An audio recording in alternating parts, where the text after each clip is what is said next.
Do you want to start us off with an opening statement?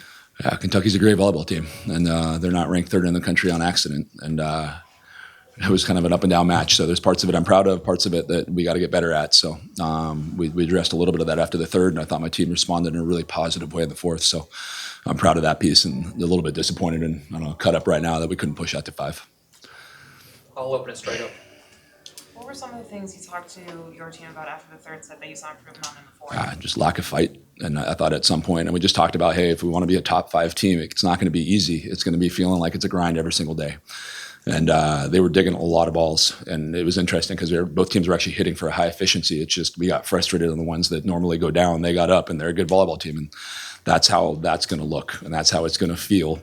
And we got to be okay, and not even just be okay. We have to thrive, and we have to be happy to be in those environments.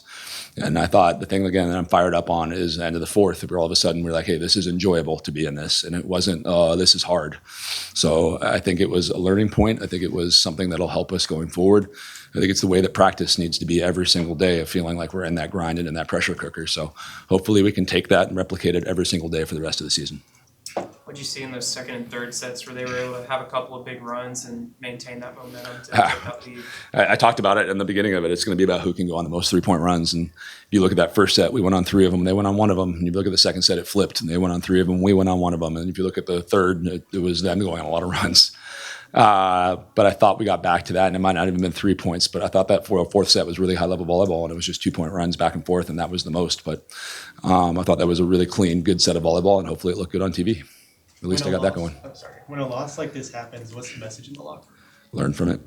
And again, I told them at the end of the third, like, if we go down fighting and swinging and doing the things that we normally do, I'll be okay. So I am okay right now. If there's disappointment in my voice, it's more that we just didn't push it to 5. I feel like Paula has improved a lot from the service line. What impressed you tonight from her performance? I think it's been consistency. And it's not just tonight. It's been like the last 4 matches. And just her ability to hit that serve at pretty good pace and not miss a lot, but put pressure on the opponent constantly. And she's allowed to miss. We've said that, like she's going to be the more aggressive server on her team, but she's not even right now. So I think it's just the consistency piece that's most impressive. And then, sorry, I'm going to add this, just the defense behind it. There's not a lot of middle blockers that can play defense like her. She's a really good all-around volleyball player. Their 2 outsides had almost 20 kills apiece. Yep. Just what makes them so good, and just what you saw from them when you get to play them tonight? I think range, and I think they're really learning, and we talked a lot about kind of when to go for what, and I think we're making good decisions on that. So it's just there's times in this game when you have to manage, and there's times when you have to be super aggressive, and they're picking and choosing, and times in between where it's kind of, hey, this is, I don't know, an aggressive but smart shot, and I think they're making good decisions time in and time out. I think I'd be remiss to say fourth flash fifth according to Richard Ladger's attendance in program history, over 4,000 again. Can you talk to me about the 12th man? It's not just the amount; it's the volume. And I remember there was one time where they were serving, and our crowd was trying to get them to miss, and I'm like, I don't know if our pastors are going to be able to hear each other. And I'm good with it. Make sure if anybody's listening to that, the 12th man, don't be quiet in those instances. Like, let your voice be heard. But I think that's the thing that excites me. It's not just the number of people in the seats, but the level of excitement that's happening in our gym. And then that's also a product of, I think our girls are playing a really exciting brand of volleyball and showing emotion on the floor and doing the things that we have to do. But there's nothing like the 12th man in the world. And again, I can say it till I'm blue in the face.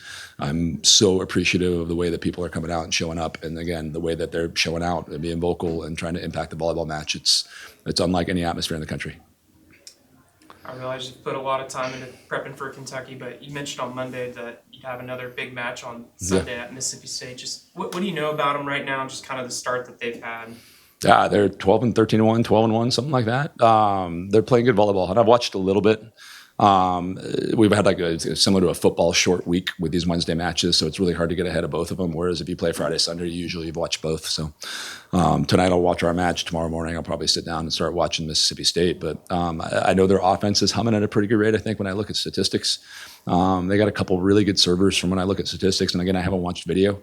But they're a good volleyball team from the looks of it. And I watched them a little bit when they were playing Florida just on ESPN. But they're playing a good brand of volleyball, and it seems like they're playing an aggressive brand of volleyball. I think the 2 things I would talk about first off, but I'll know more kind of once I watch tomorrow morning. Everybody good? Sweet. Thanks, Coach. Thank you, guys.